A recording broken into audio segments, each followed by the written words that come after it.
How to install Zoho CRM app on your phone. I'm gonna guide you through the process on how to do it. Let's get started. First of all, on your phone, if you are on your Android, head over to your Play Store.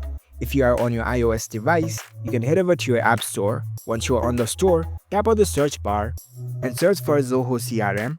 In the search results, you will see the app with this kind of logo. This is the official app.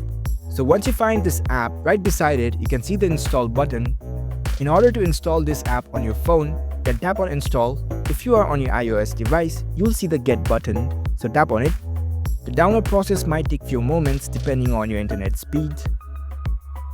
After the installation is complete, you will see this open button. You can directly launch this app from here, so tap on open. And there you go, the app has been successfully installed. You can now link your Zoho Mail account and start exploring this app. If you found this video helpful, don't forget to give this video a thumbs up and subscribe to our channel for more tech tips. Thank you for watching.